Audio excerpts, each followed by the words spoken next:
So hello everyone, my name is Anjali and I'm fourth year BSMS student from ISER Bhopal. So today I'll tell you everything about counseling. Your results are out. I hope that you people have seen. I have already made a video regarding ranks and marks cutoff, so you can go and see. I'm thinking to make a separate video regarding ranks, but that is also accurate. So this time many have filled the application, so there may be variation, but yeah, you can get an idea like how much rank was cutoff was there for last year. So in this year so today I'll tell you the overall counseling process, how it will be held, and what all you have to do for counseling, because it's very important. Because if you have uh, good counseling, like if you do smartly, then with low rank also you can get either. Yeah, it's possible. I'll tell you how. So first of all, see the rank wala video, because rank matters. I already told you marks won't matter. So first of all, fill the either preference form. When you got your result, there it was written that you can fill the preference form after 5 p.m. So you can go and fill the preference form very precisely, because if you have low rank and you fill the preference form smartly, then you can get either. Let's give an example. A student with 3000 something general rank, okay, and he or she is not a category student. So of course that student should not put Pune on the top first priority, because your rank is, let's say, 3500. You're already on border of getting ISER. So putting ISER Pune first, ISER Kolkata first makes no sense. So you will be on safe side if you put ISER Tirupati or Berhampur at the top. This is my personal opinion, because I think that that will help you.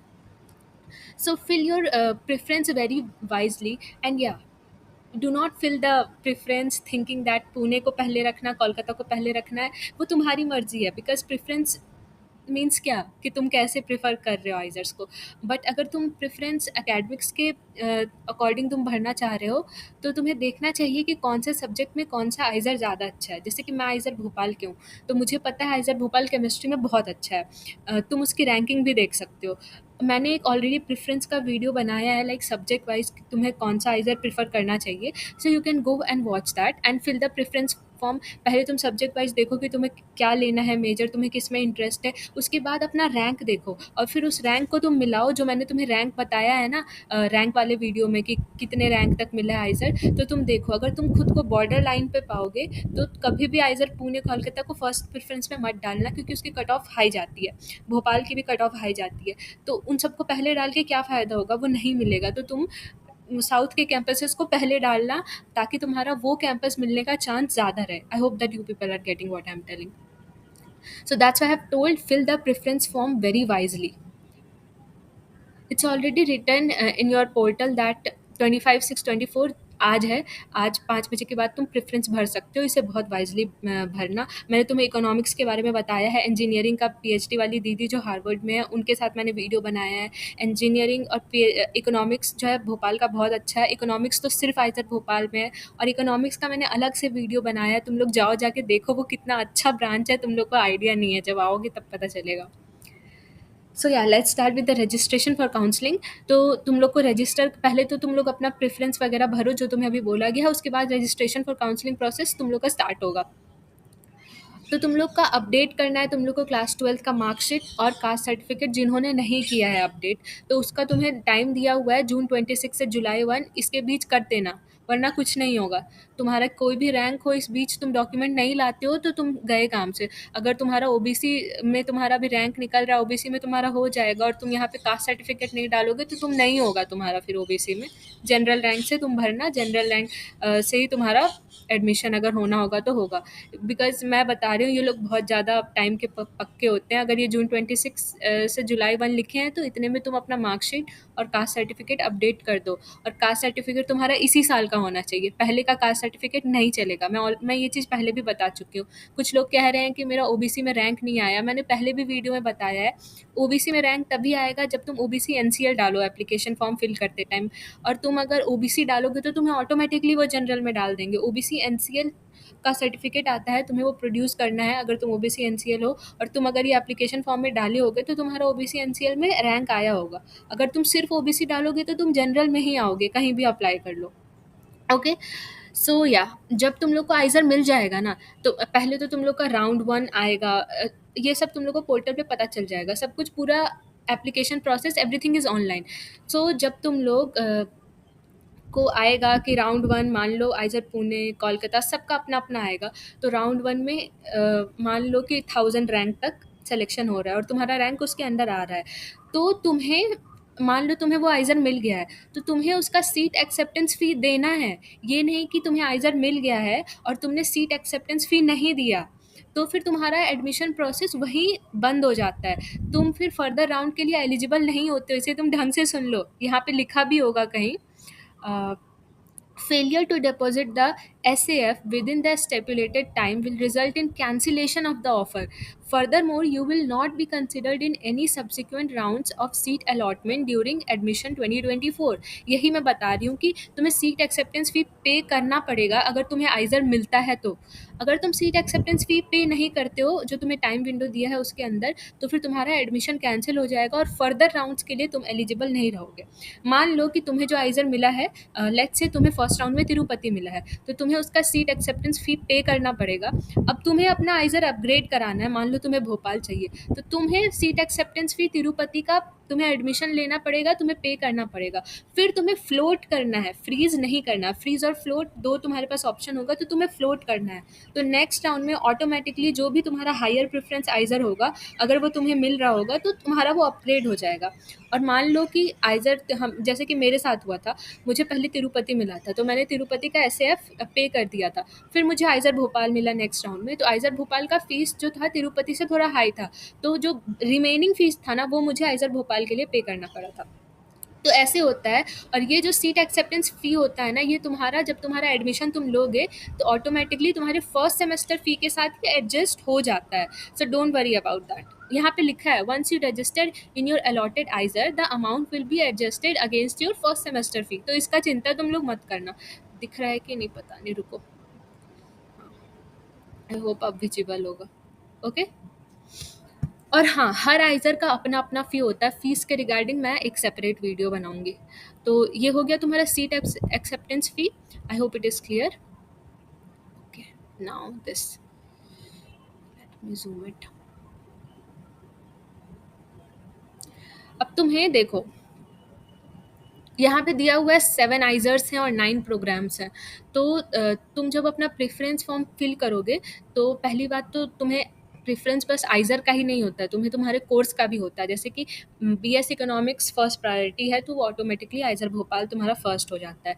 तो इस type से BS engineering, natural science, तुम कुछ भी अपना preference अपने according तुम डाल सकते हो। तो यहाँ पे वही लिखा है, candidates are required to make a preference list from among 9 programs that the candidate wants to be considered for admission. Okay. और सबसे ऊपर तुम लोग को ये तो पता ही है, सबसे ऊपर तुम्हारा फर्स्ट प्रेफरेंस और सबसे लास्ट में तुम्हारा लीस्ट प्रेफर्ड आइज़र होता है। प्रेफरेंस लिस्ट में एटलीस्ट 1 आइज़र का प्रोग्राम होना ही चाहिए, ऑफ कोर्स सी बात है ये। और हाँ, देख लो, बहुत इंपॉर्टेंट है, candidate will be considered only for those IISER programmes which are on the candidates preference list. For example, तुमने नेचुरल साइंस चूज़ किया है और तुम फर्स्ट प्रेफरेंस तुमने आइज़र भोपाल नेचुरल साइंस डाल दिया है, और तुम्हें चाहिए इकोनॉमिक्स साइंस, तुम्हें इकोनॉमिक्स मिलेगा ही नहीं। तुम कुछ भी कर लो, तुम रैंक 1 ले आओ, तुम्हें इकोनॉमिक्स नहीं मिलेगा अगर तुम इकोनॉमिक्स को अपना फर्स्ट प्रेफरेंस नहीं रखे हो तो इसलिए यहाँ पे लिखा है, candidates will be considered only for those ISER programs which are on the candidate's preference list. Consequently, a candidate will not be considered for admission to an ISER program that is not mentioned in candidate's preference list. I hope that this is clear. आगे बढ़ते हैं। Okay, wait, what? तुम लोगों को दिख तो रहा है ना? I hope. Yeah. चलो, एडमिशन प्रोसेस देखो। पूरा एडमिशन प्रोसेस तुम्हारा ऑनलाइन है, उसके लिए तुम्हें चिंता नहीं करना है। हाँ, अब देखो, तुम्हारे पास तुम्हारा एप्लीकेशन पोर्टल है, सब कुछ उसी पे होगा, तुम्हें लॉगिन करना है, सब कुछ तुम्हारे एडमिशन पोर्टल पे ही होगा। सबसे पहले देखो, admission to any candidate will be given strictly based on the following factors. First factor देख लो, seat availability at each IISER in the current allocation round. इसका ये मतलब है, देखो क्या होता है ना कि आइजर पुणे जनरली मैंने देखा है थर्ड राउंड के बाद ही आइजर पुणे क्लोज हो जाता है। उसके बाद उसमें काउंसलिंग होता ही नहीं, क्योंकि जब सीट ही नहीं है तो क्या काउंसलिंग होगा। तो सीट अवेलेबिलिटी पे मिलता है। आइजर भोपाल का सीट ज़्यादा है क्योंकि उसमें 3 कोर्स है, economics, engineering and natural science. उसके बाद तुम्हारा रैंक क्या है उस हिसाब से तुम्हें आइजर मिलता है, ऑफ कोर्स। लेकिन ये देखो तुम, आइजर प्रेफरेंसेस गिवन बाय कैंडिडेट, ये भी एक क्राइटेरिया है तुम्हें आइजर मिलने का। इसलिए मैंने कहा है कि प्रेफरेंस बहुत वाइजली भरना। बता दिया मैंने प्रेफरेंस कैसे भरना है। और कैटेगरी के हिसाब से तो ऑफ कोर्स होता ही है। कैटेगरी रैंक के हिसाब से हर, मतलब जैसे फर्स्ट राउंड आएगा ना, तो जनरल का आएगा, ओबीसी का आएगा, एससी का आएगा, एसटी का आएगा, इस टाइप से आएगा। तो तुम्हारा जनरल में हो रहा है कि नहीं, फिर ओबीसी में देखना, ओबीसी अगर है तुम्हारा तो ओबीसी में तुम्हारा हो रहा है नहीं। क्योंकि मैंने देखा है कि फर्स्ट राउंड में मैं देख रही थी कि जनरल का 1000 कुछ था रैंक कट ऑफ, और एससी या एसटी किसी का तो मैंने देखा था कि 10,000 गया था उनका ऑल इंडिया रैंक। तो ऐसा होता है। तो कैटेगरी रैंक बहुत मैटर करता है। अब ये देख लो तुम कितना इंपॉर्टेंट है, यही चीज़ मैं तुम्हें अभी बताई थी। Wait, this, if a candidate receives an admission offer, he or she can either choose to accept or reject it. If a candidate rejects the offered seat, or if no action is taken by the candidate before the deadline, then the candidate will not be able to participate in further rounds for counseling. समझ आया ये? तुम्हें मान लो seat मिला है और तुमने वो सीट रिजेक्ट कर दिया है, तो तुम फर्दर राउंड के लिए एलिजिबल नहीं हो काउंसलिंग के लिए। तुम्हारा आइजर का सफ़र वहाँ ख़त्म हो जाता है अगर तुम सीट को रिजेक्ट करते हो तो। अगर तुम सीट एक्सेप्टेंस फ़ी नहीं पे करते हो विद इन टाइम विंडो, तो भी तुम्हारा गया, आइज़र का सफ़र वहीं ख़त्म हो जाता है। तो जब जो भी आइज़र मिले तुम्हें सीट एक्सेप्टेंस फ़ी पे करना पड़ेगा। उसके बाद तुम्हें फ्लोट करना है, फ्रीज़ करना है, वो तुम्हारी मर्ज़ी है। तुम फ्लोट कर देना, तुम्हें ज़्यादा प्रेफ़रेंस वाला जो भी तुम्हारा फ़ेवरेट आइज़र तुमने भरा होगा वो तुम्हें नेक्स्ट फर्दर राउंड्स में मिल जाएगा। If a candidate receives an offer, then to accept the seat offered, the student must pay the seat acceptance fee through the online mode prescribed before the prescribe deadline. तो यही है, seat acceptance फी नहीं करोगे तो admission further नहीं होगा। ये यहाँ पे लिखा हुआ है, रुको मैं दिखाती हूँ, जूम कर देती हूँ इसे। हाँ, देखो, seat accept if the seat acceptance fee is not paid, the candidate will not be considered for admission in subsequent allocation rounds. Okay, तो यही मैं तुम लोग को बता रही हूँ तब से। अब फ्रीज और फ्लोट क्या है ये देख लो। तो तुम लोग का ऐसा है कि मान लो फर्स्ट राउंड में तुम्हें भोपाल मिला है और तुम्हें भोपाल ही चाहिए, तो तुम फ्रीज कर दो, सीट एक्सेप्टेंस फी पे कर दो, हो गया तुम्हारा एडमिशन। उसके बाद तुम्हें वो सब बाद की बात है, अगस्त में तुम्हें बुलाएंगे, डॉक्यूमेंट्स वेरीफाई करेंगे, एडमिशन होगा। तो और अगर मान लो तुम्हें फर्स्ट राउंड में तिरुपति मिला है और तुम्हें उसको अपग्रेड करना है, तो तुम फ्लोट चूज़ करो, सीट एक्सेप्टेंस फ़ी पे करो, फ्लोट चूज़ करो, और तुम्हें तुम्हारा प्रेफर्ड आइज़र नेक्स्ट राउंड्स में मिल जाएगा। और अगर नहीं भी मिलता है तुम्हें, तो भी तुमने तो फ्रीज़ कर रखा है ना पुराना आइज़र, उसमें तो तुम्हारा एडमिशन होगा ही होगा। तो इसलिए फ्लोट करना, फ्लोट करने में कोई बुराई नहीं है। मैंने फ्लोट नहीं किया था, कोई बात नहीं, आइज़र भोपाल बहुत अच्छा है। See, a student who has chosen to float will be considered for seat allocation again in the next round. If they are eligible to secure a seat in an ISER that is higher in their preference list than the currently accepted one, they will be offered that seat. तो तुम्हें वो seat मिल जाएगा rather than जो तुम ISER में हो, जो भी तुम्हारा, अगर फ्लोट तुम चूज़ करते हो तो। देखो, अब अगर तुम मान लो तुम्हें पुणे चाहिए और पुणे फिल हो चुका है और तुमने फ्लोट कर रखा है, तो भी तुम्हें पुराना जो भी तुम आइज़र चूज़ कर रखे हो ना, जो तुम्हें पहले मिला था, तुमने सीट एक्सेप्टेंस फ़ी पे किया, तुम्हें वो तो मिलेगा ही। ठीक है, तो तुम इसके लिए बिल्कुल घबराना मत। वही चीज़ यहाँ पे एक्स वाई करके लिखा हुआ है, मैंने तुम्हें सिंपल भाषा में समझा दिया है कि मान लो तुम्हें क्या मिला है, मान लो मोहाली मिला है, तुम्हें उसको अपग्रेड कराना है पुणे में, तुमने मोहाली का सीट एक्सेप्टेंस फी पे कर दिया है, तो मोहाली तुम्हारे हाथ से कहीं नहीं जाएगा। मान लो तुम्हें पुणे नहीं भी मिला फर्दर राउंड्स में, मोहाली में तुम्हारा एडमिशन कंफर्म रहेगा, यही यहाँ पे लिखा हुआ है। और हाँ, ये चीज़ है कि admission offers given are provisional. तुम जब आइज़र आओगे तुम अपने ओरिजिनल डॉक्यूमेंट्स दिखाओगे तभी तुम्हारा एडमिशन फाइनली कंफर्म होता है, क्योंकि अगर तुम्हारे डॉक्यूमेंट्स में लफड़ा है तो फिर तुम्हें निकाल देंगे। तो इसलिए हाँ, इसलिए ओरिजिनल ये डॉक्यूमेंट वेरिफिकेशन बहुत अच्छे से होता है। तो यही बता रही थी मैं कि जब तुम आओगे तो तुम्हारे डॉक्यूमेंट्स वापस से वेरीफाई होंगे। अब देखो क्या लिखा है। Request for extension of date और time for seat acceptance fee will not be entertained under any circumstances. I know they are being harsh, but ये लिखा है कि तुम्हें सीट एक्सेप्टेंस फ़ी पे करना पड़ेगा, जो भी तुम्हें टाइम विंडो दिया हुआ है। ठीक है? Published deadlines will be strictly followed. यही यहाँ पे दिया है कि जो भी तुम्हें सीट एक्सेप्टेंस फ़ी का डेडलाइन दिया हुआ है ना, जैसे 3 दिन के अंदर भरना, तो तुम्हें भरना पड़ेगा, तभी तुम फर्दर राउंड्स के लिए एलिजिबल रहोगे, वरना वहीं पे आइज़र का सफ़र खत्म। और तुम्हारी वेबसाइट पे सारा अपडेट्स दिया रहेगा। वैसे तुम्हारी दीदी भी तुम्हें सारे अपडेट्स देती हैं। ये हो गया तुम्हारा आइज़र का पूरा, तुम्हारा जो काउंसलिंग का प्रोसीजर है, ये सारा तुम्हारा हो गया। अब तुम्हारा विथड्रॉल, सीट विथड्रॉल का मैं बता रही हूँ कि जो भी इंटरेस्टेड है उनके लिए। ये तो ठीक है। About withdrawal process now. If you don't want to come to Izer and you have paid the fees, then what you have to do? So first of all, I recommend all of you to pay the seat acceptance fee. उसके बाद IISER में आना है नहीं आना है वो बात की बात है, पहले तुम्हें सीट एक्सेप्टेंस फ़ी पे कर देना चाहिए। अब रिफ़ंड पॉलिसी क्या है सीट एक्सेप्टेंस फ़ी का, तो वही सब यहाँ पे लिखा हुआ है। सब कुछ ऑनलाइन है, कोई ईमेल, फ़ोन, किसी चीज़ का ज़रूरत नहीं है, और किसी आइज़र में जाने का कोई ज़रूरत नहीं है। सी, अब यहाँ पे लिखा है कि अगर तुम अपना विथड्रॉ कर लेते हो, विथड्रॉ का ऑप्शन आता है अगर तुम एडमिशन, तुम्हारा काउंसलिंग चल ही रहा है, मान लो राउंड 10 चल रहा है और तुम विथड्रॉ कर लेते हो, अभी काउंसलिंग ख़त्म नहीं हुआ है, तो 2 तरह का विथड्रॉल प्रोसेस हो सकता है। एक तो राउंड वाइज़ विथड्रॉल, तुमने अभी राउंड्स चल ही रहे हैं और तुम विथड्रॉ कर चुके हो, और दूसरा होता है फाइनल विथड्रॉ डेट। तो मान लो तुम्हें कोई आइज़र मिल गया है, तुम एडमिशन ले लिए हो, और तब तुम विथड्रॉ करते हो। तुम्हें जब डॉक्यूमेंट प्रोड्यूस करना था पर्टिकुलर आइज़र में एक पर्टिकुलर डेट पे, तुम वहाँ नहीं गए, तुमने अपना प्रोसेस ऑफ फ़ी पेमेंट नहीं किया। मान लो तुमने एसएएफ पे कर दिया, बट एसएएफ पे करने के बाद, सीट एक्सेप्टेंस फ़ी पे करने के बाद तुम्हें और भी पेमेंट करना होता है। वो तुम्हें, जो तुम्हारा आइज़र होता है वो तुम्हें मेल भेजता है, तुम्हें कैसे करना है वो सब तुम्हें आता है। जैसे कि मैं करती हूँ एसबीआई कलेक्ट से, तो वो सब तुम्हें आइज़र एकदम डिटेल में मेल भेजेगा।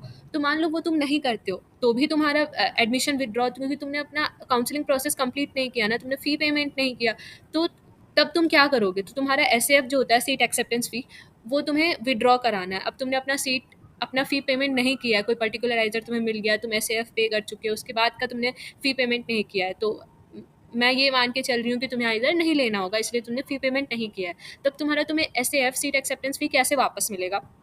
तो यहाँ पे वही दिया हुआ है, if a candidate withdraws from the counseling process before the round wise withdrawal deadline, then no cancellation fee will be applicable. तुम्हें कोई cancellation fee नहीं लगेगा, तुम्हें तुम्हारा सीट एक्सेप्टेंस फी वापस कर दिया जाएगा अगर तुम्हारा उस टाइम आइजर का राउंड्स चल रहा है। अब देखो, if a candidate withdraws after the round wise deadline but on or before this FW final withdrawal date, then the non refundable amount will be deducted। तो इस केस में क्या होगा कि तुम्हारा जो ये काउंसलिंग है, राउंड वाइज डेडलाइन हो चुका है, बट तुम्हारा फाइनल विड्रॉल डेट अभी बचा है, तो इस केस में तुम्हारा कुछ मनी डिडक्ट होगा और बाकी का तुम्हें पे कर दिया जाएगा, तुम्हें उसी अकाउंट में पे कर दिया जाएगा जिस अकाउंट से तुमने सीट एक्सेप्टेंस फी पे किया था। ये लिखा है यहाँ पे, और ये तो यही आइजर्स तुम्हारे लॉसेस के लिए वो नहीं है, जिम्मेदार नहीं है। अब यहाँ पे देखो क्या लिखा है। Once a candidate has withdrawn the offer through the counseling portal, the amount due will be returned through the same channel। वही मैं तुम्हें बताई हूँ जिससे तुमने एसएएफ पे किया है। ओके, और हाँ, जो है तुम्हारा ये रिफंड प्रोसेस, ये 3 weeks after the completion of admission process के बाद होगा। तो ये नहीं कि मैं अभी विड्रॉ किया हूँ जस्ट नाउ तुम्हारे बैंक में पैसा आ जाएगा, नहीं, थोड़ा टाइम लगता है, बट हाँ आ जाएगा।